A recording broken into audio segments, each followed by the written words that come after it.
Hey guys, welcome back to another episode of Own Your Essence podcast, where we get to have deep transformational conversations with some of our favorite people. I am your host, April DeMille, and today I am very excited about our guest speaker. She looks like a fascinating, fun lady with fun stories. So, she is the CEO of Wright Place Studios, TV host, and crowdfunding consultant. Her name is Letitia Wright. Give me one second. Hi, Letitia. So I was just reading your intro, but if you want to do the honors, you can better introduce yourself than I can. Very good. I'll kind of update it because, time goes on and we have our intros written out, but then new things come up. So I have to refresh and figure out all the good stuff that's happening now. For So sure. right now, the brand newest thing is that I am the host of Go Shop America. It Okay. is an online streaming sales channel where small businesses can have their information, their products sent out nationally and sold, just like if they were on QVC or HSN, and they don't need a Okay. huge inventory. So I'm very excited about that because now we have leveled the playing field for small business owners. So I love talking about that. Yeah. I'm also a television producer and host.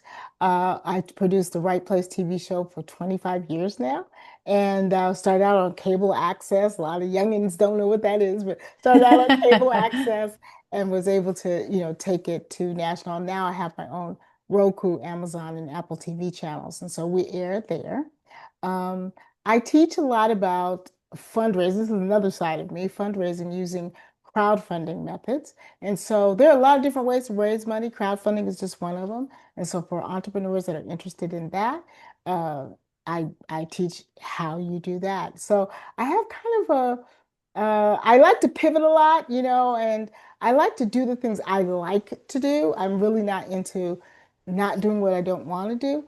Yeah. And so the pivot has been my tool for smoothly going into things without tearing everything down and, blowing up my life and sleeping on somebody's couch. Yeah. Any chance you're a fire sign? I am an earth sign. I am a Virgo. Okay. Okay.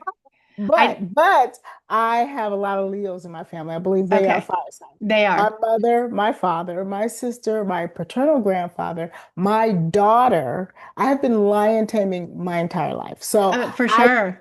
present as a fire sign. Well, and you might have a fire moon or a fire rising for all I know, but Yeah. like I just see I'm just like fire, fire all around you, especially with that like need to keep moving and keep, yeah, yeah, good stuff. So, but you started as a doctor of chiropractic care, right? That is right. I've always Yeah. said I wanted to be a doctor since I was 3 years old. I've been saying that. When I was 13, my mother worked for Dr. Thee in Pasadena, and I would sit in the lobby after school, waiting for her to get off work, and I would see these patients coming in all, tense and in pain, and they'd leave out, and they'd be like, "See you next week, doc," and they'd be like magically all better. And so I Yeah. became fascinated with chiropractic. Mhm. And fast forward, I was able to go to chiropractic school, graduate, and I got out. Yeah. The challenge was that while I learned to be a good doctor, I did not have the business connections, nor like how did people start their practices? Like what did they do? I had no idea that other people in my class had connected with doctors to take over their practices or buy into practice. Like I didn't know how any of that worked. And Right. so I worked for another doctor. It was a very bad experience. And I finally, like when I went home crying on my birthday, I was like, man, I got to start my own little office. But I didn't really know how to do that either. But I did it and I got out there and it was a struggle. It was Yeah. a struggle financially. I love seeing the patients, but it was a struggle. And finally, I signed up for what's called a practice management company. Now, this is before we've got YouTube and all these other, Shark Tank and all this. So there's nobody really for me to reach out to. I had reached out to a few doctors in the area, and one said, "You have kids, go home and be with your kids." Yeah. One said, "You're too close. I really don't want to mentor you." Yeah. I don't want to help you. Your competition. Right. And then one was like, it was weird. He was like, "Oh, yeah, excuse me." And he just like left the room. And I Okay. sat there in an empty room for a while and then I just like left. It was just like no help. So I thought this practice management company was come in, help me figure out what was going on, and start, making money. And they called after they got my application. I got really excited, got my pen, got my paper, because I'm thinking, hey, they're about to tell me when the person's going to come in and how this all, How you to know, save my world. right. Yeah. And the woman said, yeah, Dr. Wright, we looked at your application and you don't have enough money to be one of our patients. I'm Okay. sorry, one of our clients, not one of our patients, one of our clients. Right.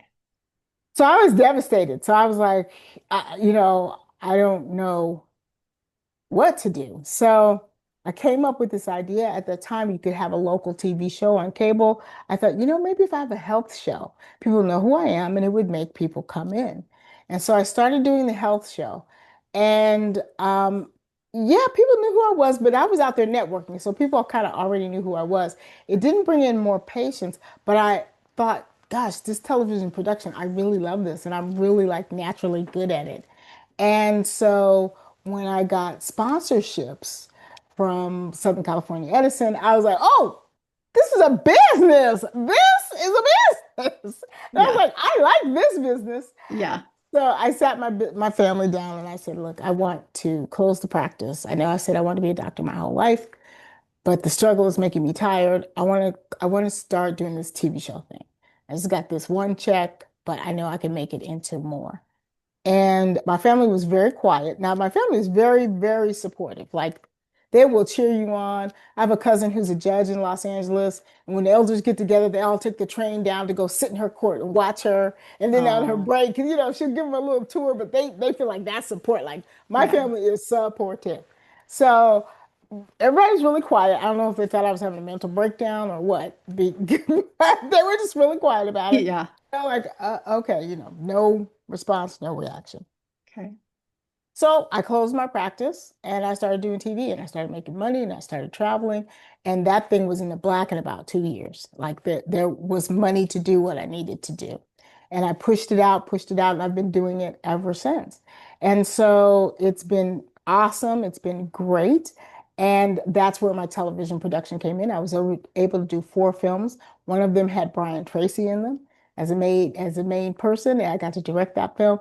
And I've just really enjoyed what I've done outside of treating patients. So I'm very happy with the direction that it's gone in. I know it probably looked like something had gone terribly wrong, but looking back, I'm clearly exactly where I'm supposed to be. Yeah, and I feel like that's always the way it works out. Like there's no such thing as misalignment, really. It's just all about evolution and growth and all the things. So I think that that's perfectly said.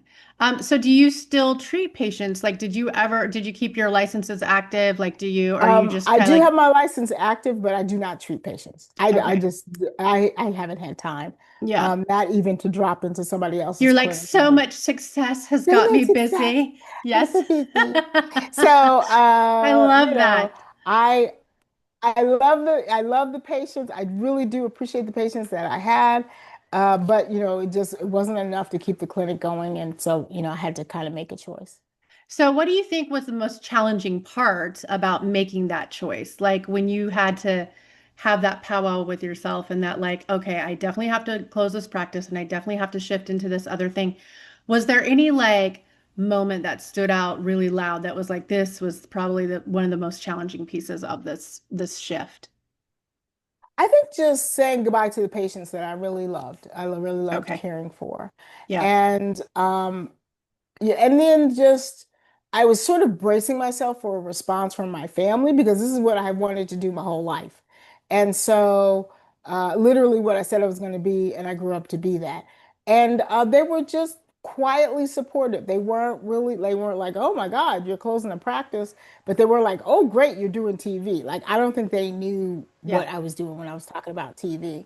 Um, so I think the hardest part was that they weren't super supportive, but they weren't, taking away from anything. I didn't have to explain myself to anybody. They gave me room and space to just Yeah. do what I needed to do.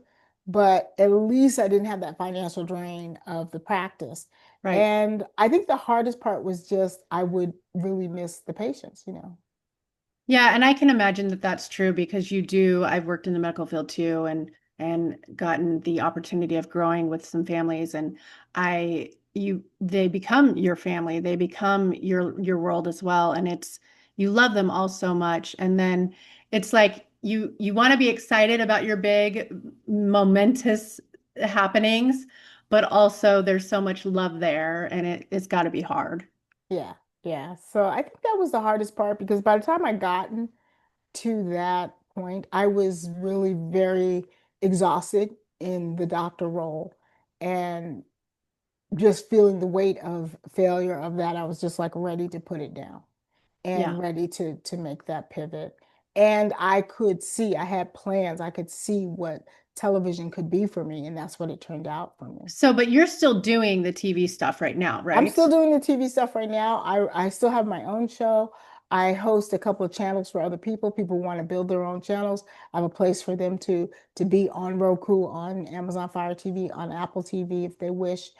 And then I'm doing in front of the camera for other people. So like the Go Shop America gig. I call it Go Shop America. I will be a host, so I will be the one, holding up products and saying, "Hey, this is the mouse you need to get for your people." And you see the QR code right there. Just get your phone and click that, and you can order it, and we can have it out to you. Blah blah blah. So I'm getting a chance to introduce Go Shop America to small entrepreneurs. I'm on camera, and I enjoy that. Yeah. I think that your energy exudes comfort behind that. So I think that's a good feeling.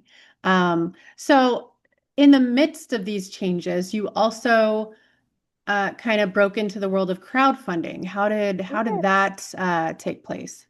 Well, way back in 2010, we were going through a recession. Then the country was, and it was really hard for entrepreneurs to get the business loans and the bank loans and just all of that.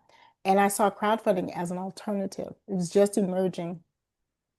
And I started studying. At that time, there were exactly two books on Amazon about crowdfunding.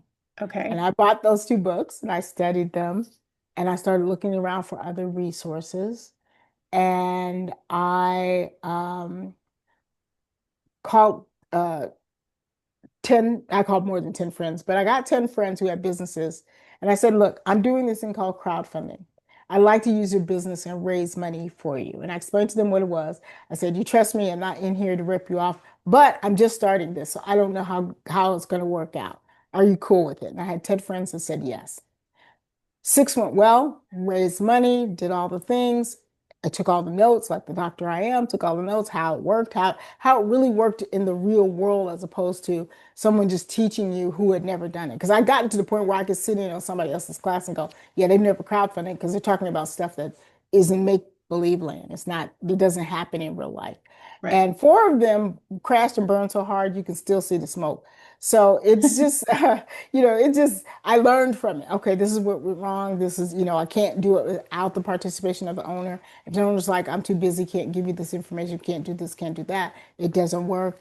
And so I began to see how it really worked in real life. And then I called the Los Angeles Small Business Administration and said, yeah, who's teaching crowdfunding classes down there? And they said, what's crowdfunding? And I said, I'm teaching crowdfunding class. When do you want me to come in? Well, and actually, you bring up a good point. Can you tell our audience what crowdfunding is for those that don't know? Absolutely. So crowdfunding is not, let me just say this, it's not GoFundMe. Okay. GoFundMe is a website. Right. Crowdfunding is the action that you do, and you can use any website, including your own. Okay. Crowdfunding is gathering money from different people. I won't say it's contributions because it's not always contributions, but it's different people giving you whatever amount of money they want to give you because they get to pick so Hmm. that you can raise a financial goal. Okay. So you could say you're writing a book and you would like to be able to have money for your editors, for because you need a physical editor as well as a literature editor. You need all these different things for your book. Well, if you pre-sell your book for $30, you could have X amount of people buying the book and have all the money you need to do that. Okay. And so your grandma might say, I don't want a book, but I'm gonna give you $10, honey. That grandma that always give you money at Christmas. And then another person might say, hey, I'm gonna buy 10 of the books. So people get to pick what they give you. Yeah. Depending on the type of crowdfunding, again, type of crowdfunding, it can be a donation, or it can be a pre-sale, or it could be shares of your company. Those are the only three choices, and no, you can't do all three with those because you can't sell shares of a nonprofit. Okay. So that's what crowdfunding is. So if you can imagine, being a busker out and you're doing your song on the street and different people are putting in different amounts of money, Hmm. that is crowdfunding. But with crowdfunding now, you have legal ramifications. So if you're selling shares of your company, you have all these legal papers you have to sign. That's a different type of crowdfunding. If you're pre-selling, you can use sites like Kickstarter and sell an item before you create it. So you have the money to make it. The good thing about that is that you will know whether your item is in demand. Instead of buying a bunch of mice and stacking them in your garage, wouldn't you like to know that 500 people want this and they're willing to give you money for it now? Yeah, for sure. Or guessing that you Yeah. can. So that's what crowdfunding does. A lot of people feel bad when they fail at crowdfunding, and it's like they don't realize that's feedback. That saved you thousands of dollars because that meant nobody was going to buy what you made. And if you Yeah. spent your own money making it, you would be out dollars. So crowdfunding is a great way to test what you're doing for the tribe that you're making it for. You may be making dog food and trying to sell it to cat people. So crowdfunding will shake that out for you. And then there's donation crowdfunding where nonprofits are raising money for different items. Okay. Okay. Those are beautiful explanations. Thank you for doing that. Yeah. So crowdfunding and then back into hosting for Go Shop America. So, but also all your TV experience, I'm sure, like helped you pivot right into that spot easily. It did, it did. I had such a fun time at the auditions. I was relaxed. It wasn't what I expected. They had us do kind of surprise exercises and they were like, sell us something you brought with you. Sell something I brought with me.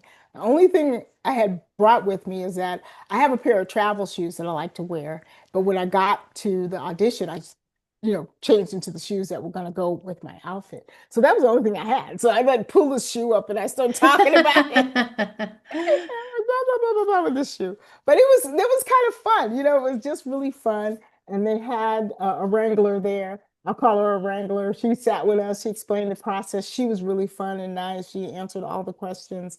And it was just such a nice but professional experience at Go Shop America. And I just had a good time. And so I feel like I did really good in the audition. I must have because I got offered the job. But it was just like, yeah, this is going to be fun because this is the part of television where I'm not in charge of production. I don't have to worry about the cameras. Yeah. So I you don't have get to to worry about the relax set. and just have fun. Just have fun. So I Yeah. just did that.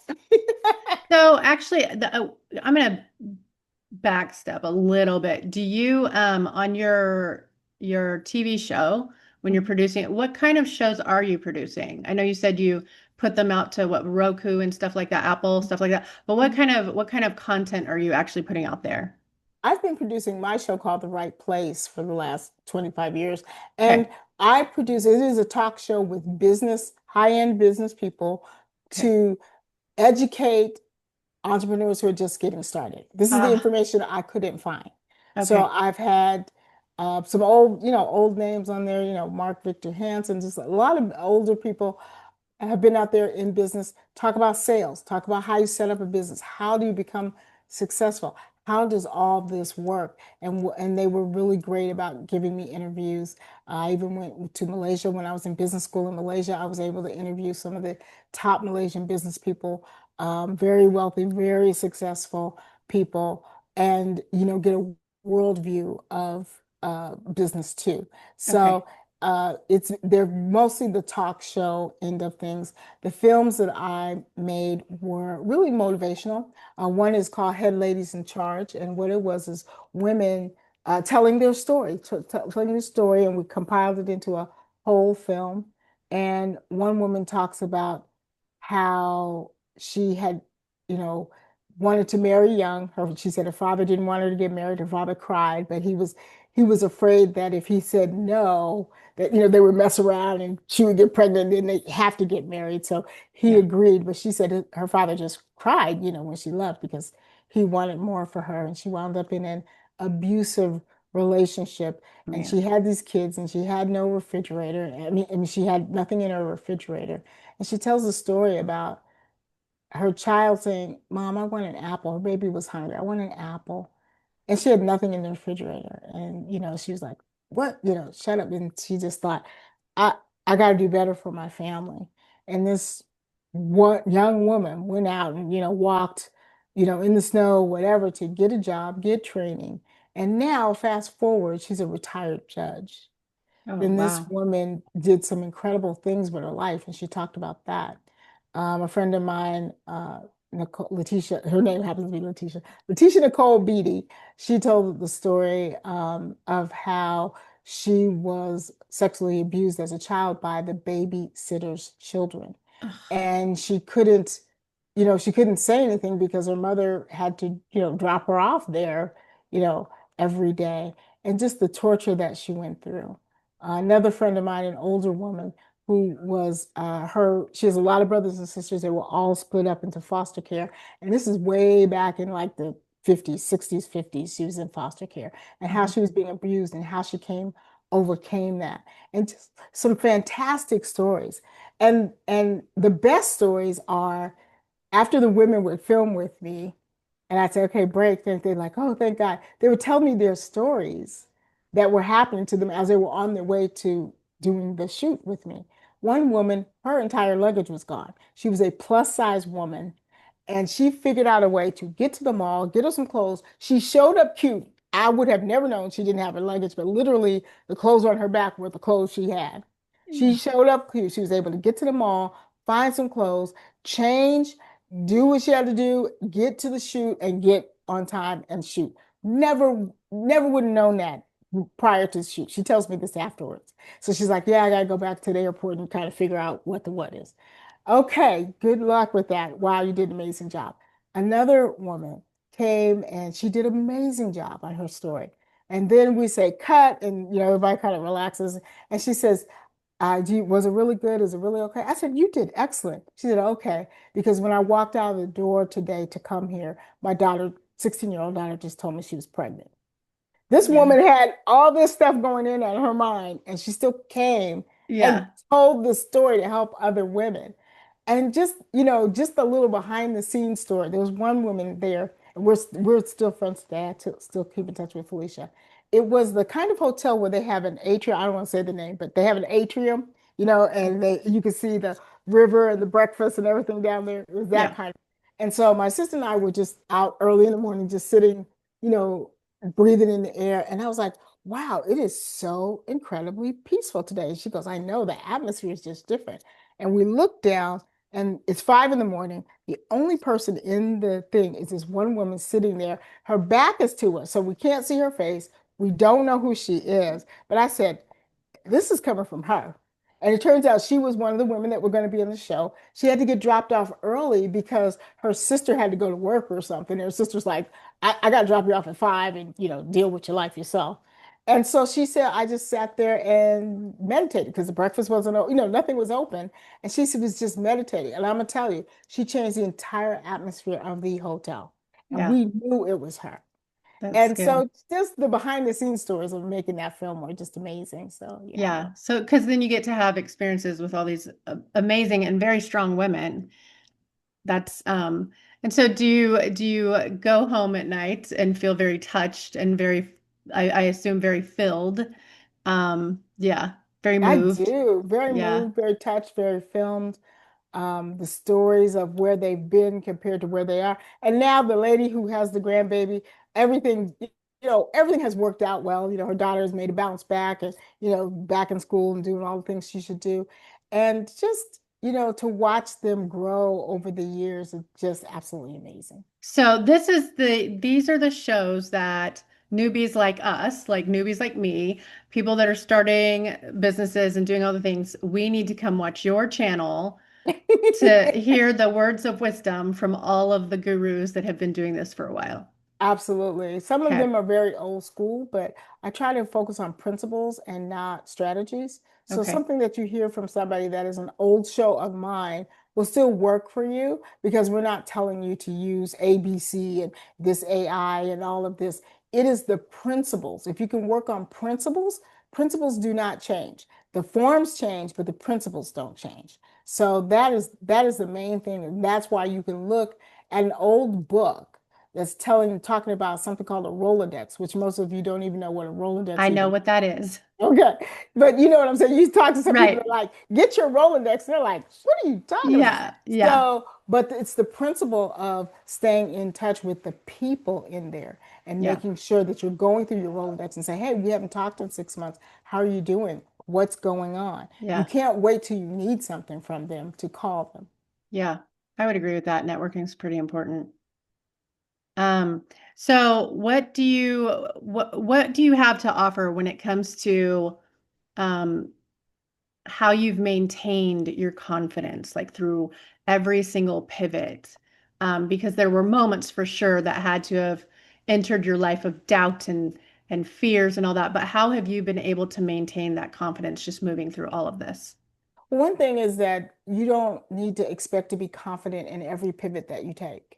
For sure. Okay. The fact that you're not confident in it, that you're not sure, doesn't mean that it's not the pivot to take. It just means that you're just not confident. You just haven't had a lot of experience in that area.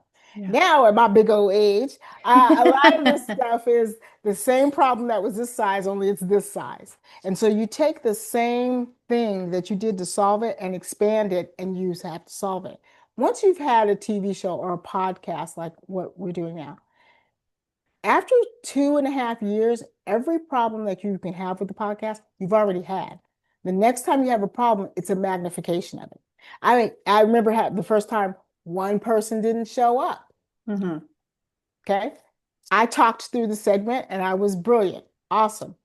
Then there was Hmm. a day where nobody showed up and my parents were there to watch me tape.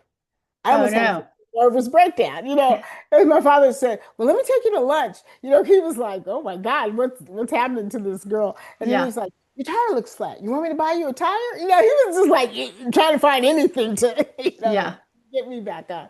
So one thing about this is that knowing if you're doing a podcast, a radio show, a TV show, every problem you solve, take a note of that. It's coming back, but it's bigger.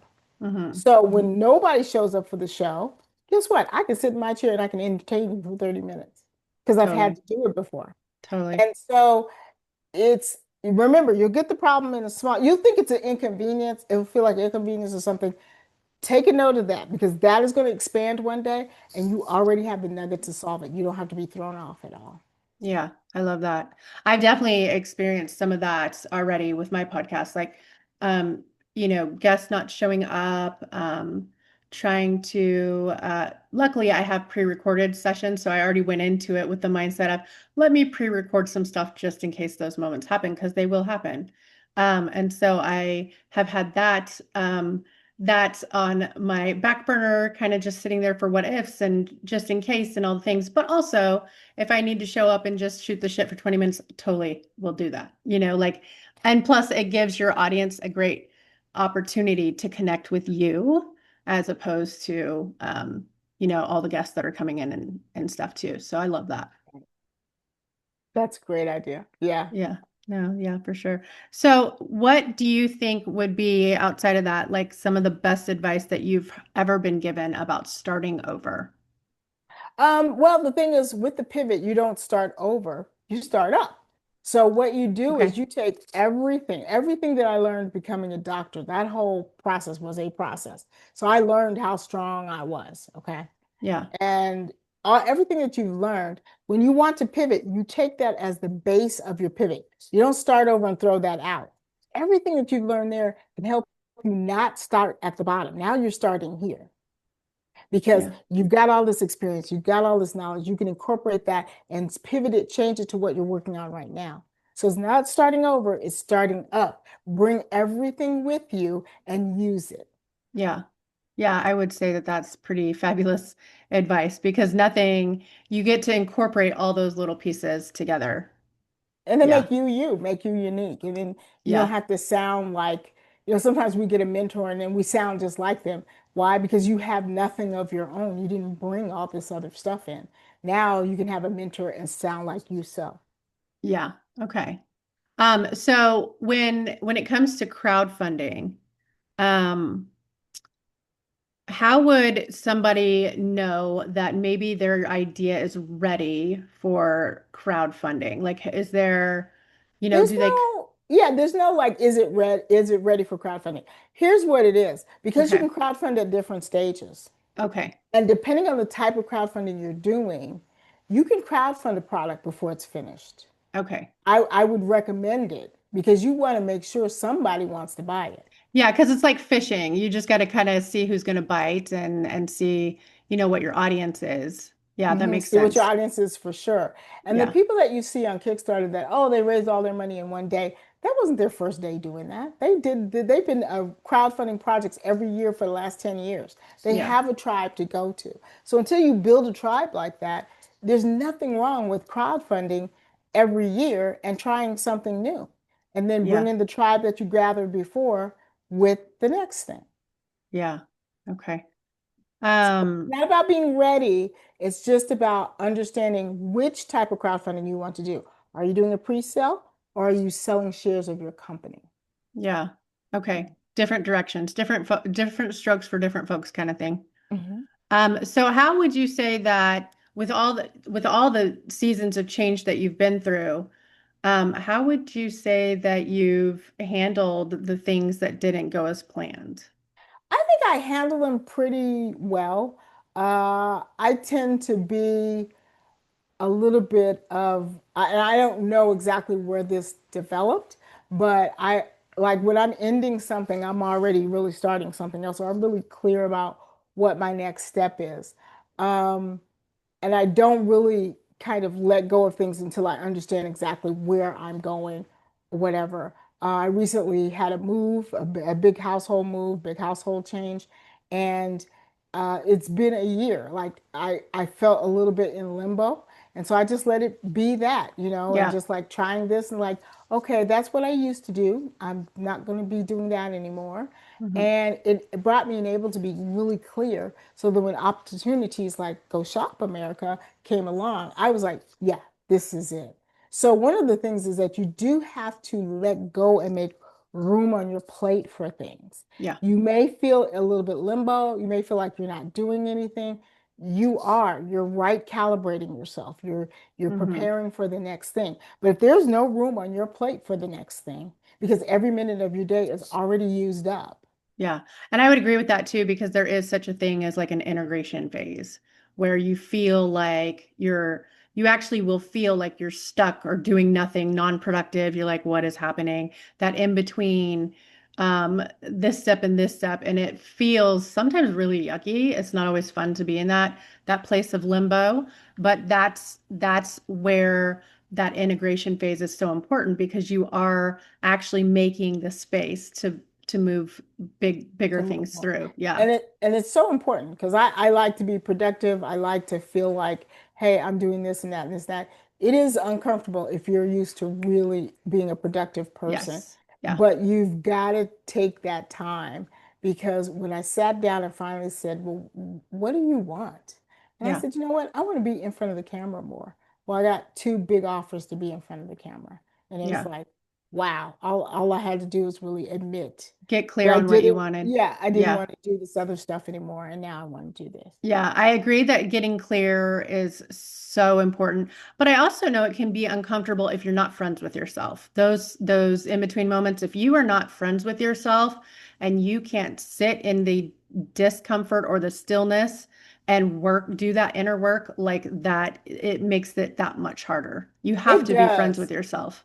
You have to be able to forgive yourself, integrate the older parts of yourself. When you get a reminder of something that's horrible and embarrassing that you did, I just say, "Hey, girl, that was really embarrassing. Can't believe we did that. But you know what?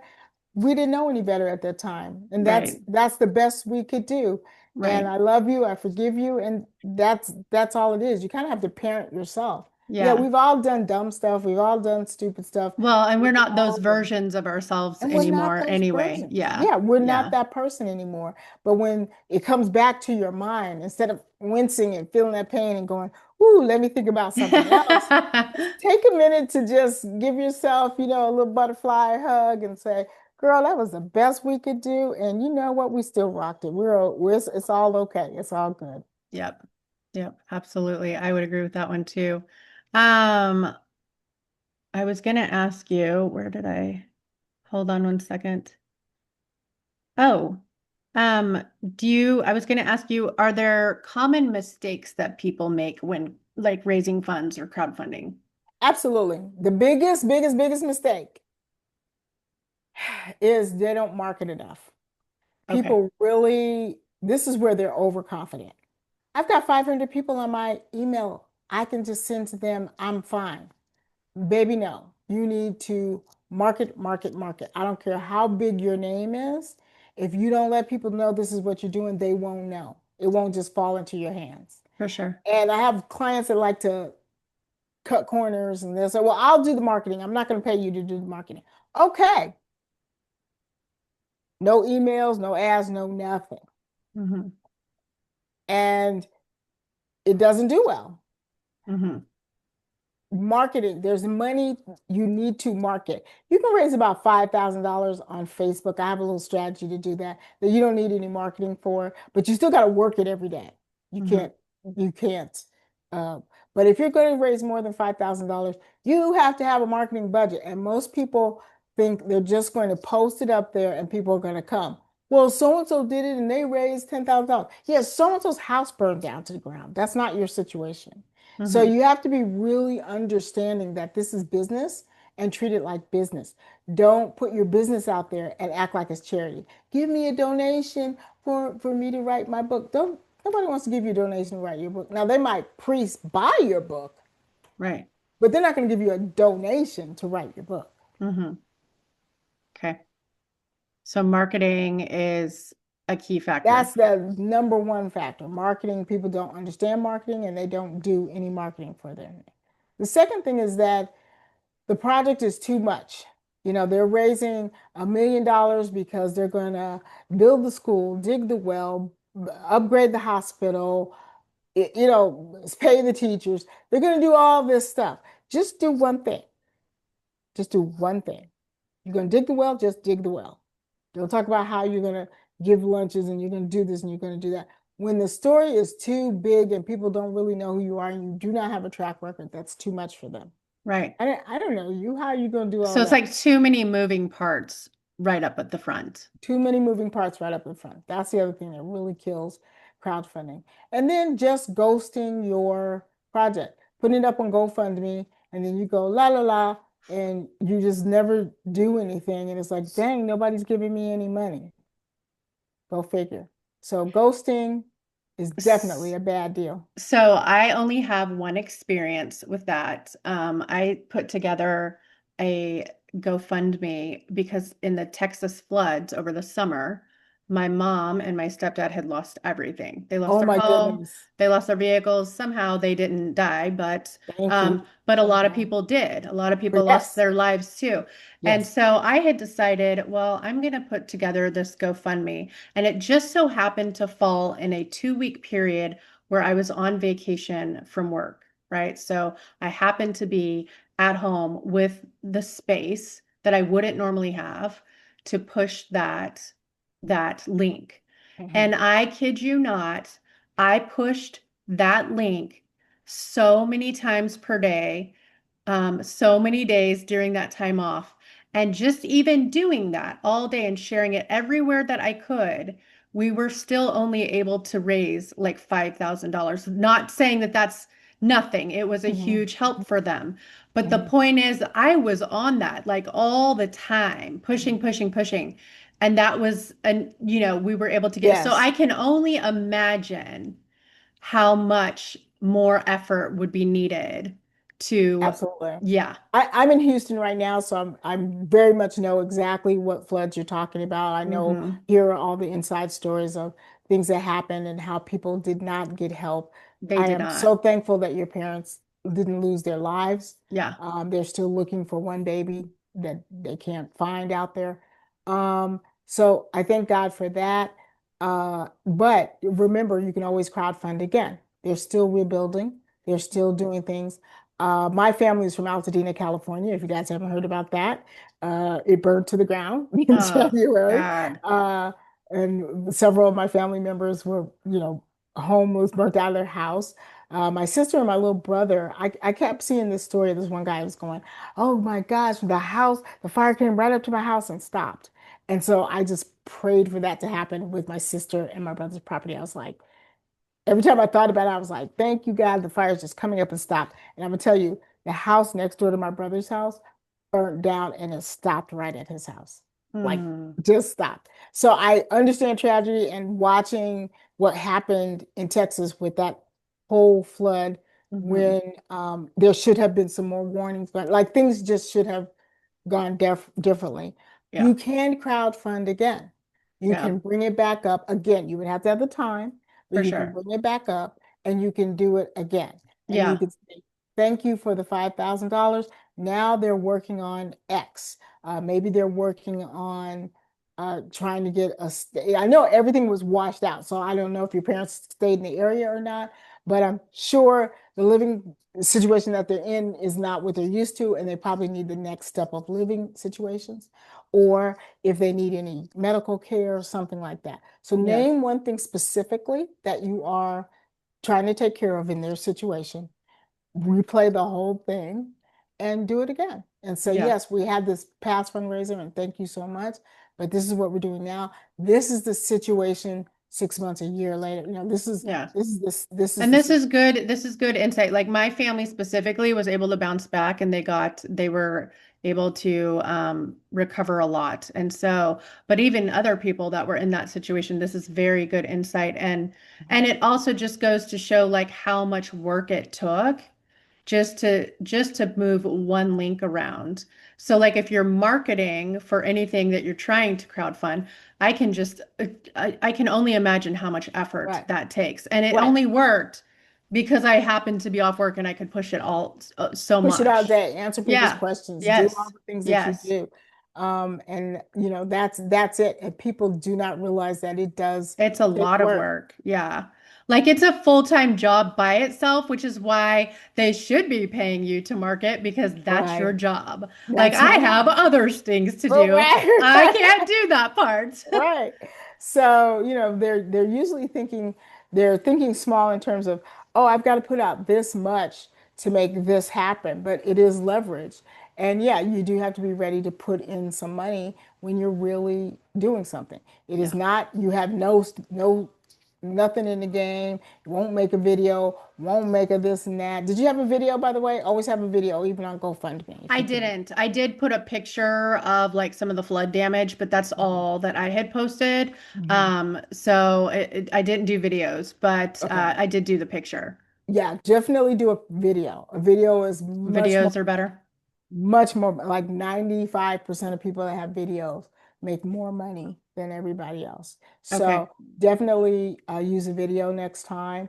You're a professional, so you don't have to drag your parents in there. You can intersplice it with photos of them Yeah. because they're probably not going to want to do it. Not because it's just It's that it's because it's very traumatic. vulnerable. It's It's very, vulnerable. yeah, it's Yeah. very vulnerable. And we have to be aware Yeah. as hosts, we have to be aware that our guests have rights. When you're interviewing Totally. someone who's been through a trauma, there's actually an FCC paper on what are the rights of a person, how to interview them and not re-traumatize them. Well, and So, even the fact that like I've got this, the open door mindset of if somebody does an interview with me and they come back and they're like, "Hey, can you kind of like unpublish that thing?"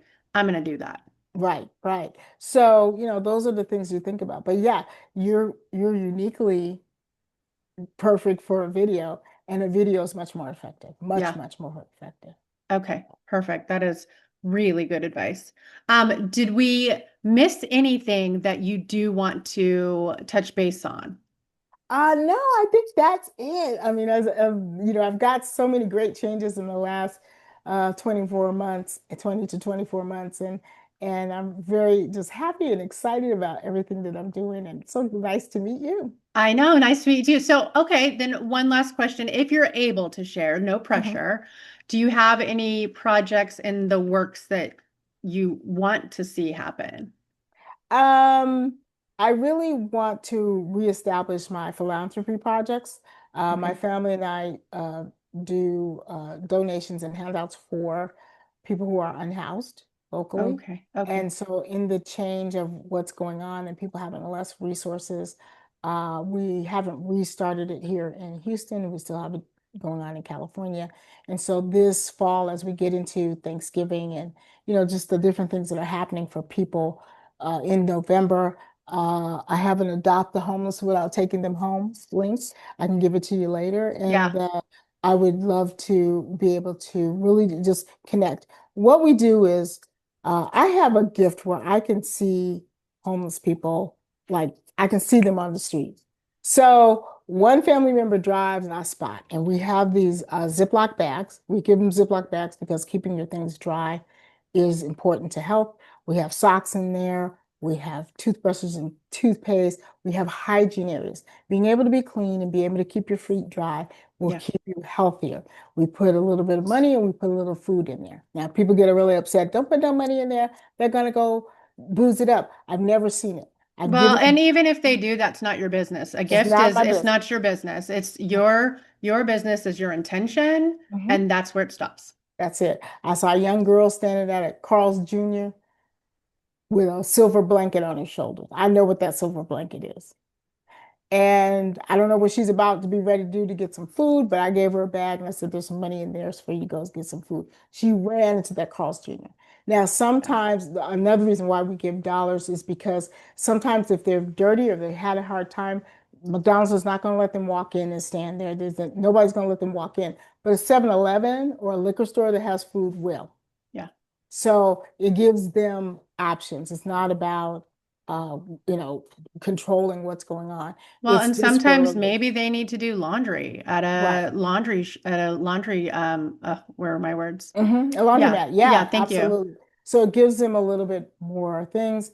We did just make an arrangement with I don't have permission to say their name, but they make a 4-pack of food that's hot because when you're dealing with unhoused people, hot food is what they don't get. They can go Yeah. somewhere and get a cold bologna sandwich, but having hot food. And so we're picking up the hot food pieces and as fast as we can. That's, almost like delivery. Hey, you need something to eat. But I'm just able to see them and know what's needed. So I had a wonderful experience. Some friends of mine, Marie and Chad, if you guys see this, love you guys. They took me with them to a conference in Miami. And on the way to the hotel, I'm just like in the car looking, I can just see. And it's something I just do internally. I don't yell, hey, I see a homeless person. I just like am clocking it in my mind. Yeah. But sitting in the lobby working with somebody and two people from the conference. I know they're from the conference, but I don't know them though. And they come up and they got boxes of pizza and chicken. They're like, "The pizza and chicken?" And they're like, "It's 11 o'clock. Like, I don't really think I should eat that right now." And then I said, "What are you going to do with it if we don't take it?" And they're in their suits and everything from the meetings. And they're like, "Oh, we're going to go find some homeless people to take it to." I said, "Oh," I said, "Can I help you with that?" And they said, "Sure." I said, so I told them about what I do. I said, "I can see homeless everywhere." I said, "I know exactly where they are. They're 1 block from this hotel. Like we don't even have to walk far." So I said, "Come with me. I'll show you who to give the food to, and then we can come back to the hotel." I told my friend, "We're not back in 15 minutes. You can call the police because something has gone wrong." And I was serious about that. It's like, that's how close they were.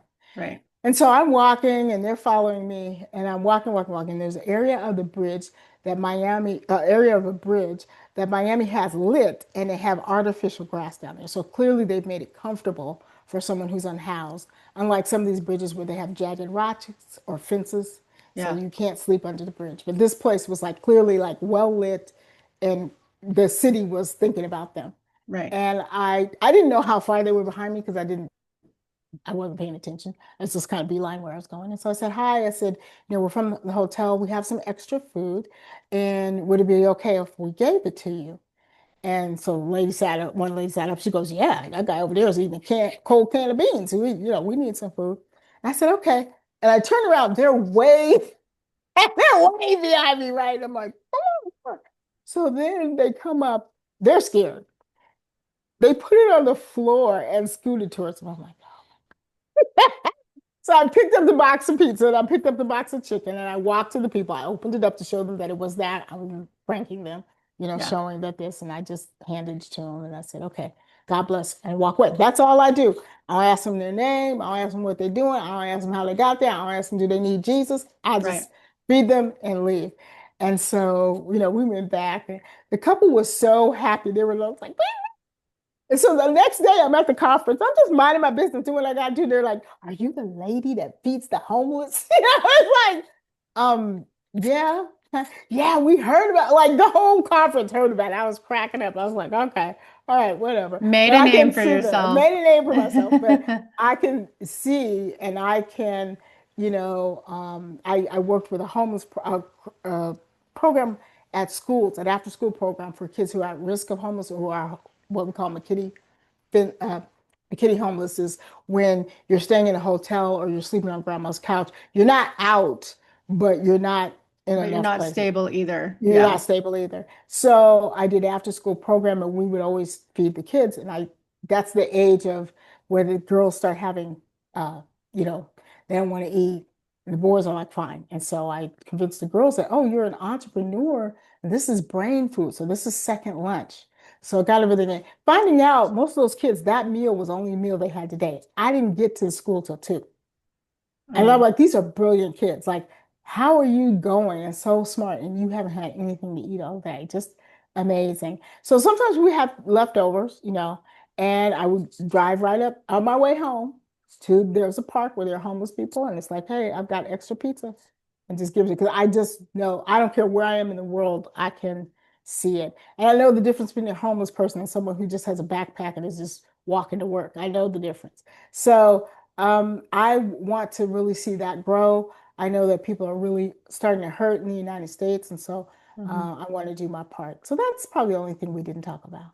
Okay. Well, I think that's a beautiful mission and one very close to my heart. So, speaking my language, lady. Yes, yes. Thank you so much for giving me your time and having me. This has been terrific for me. Thank you so much for being here. Do you have any final words of wisdom, or are you kind I of you're would I would just say really follow your heart. Really take time to shed what you should be doing, what they think you should be doing. You're old enough to do what you want to do and make it be good for you and everybody else. You will be so much happier and so much more at peace. Oh, yeah. I love that. Okay. Well, thank you so much, Letitia, for being here. I think you have been an absolute delight to sit here and chat Thank with. you. So I'm going to go ahead and end it here. I'm going to say goodbye to audience. Bye, you guys.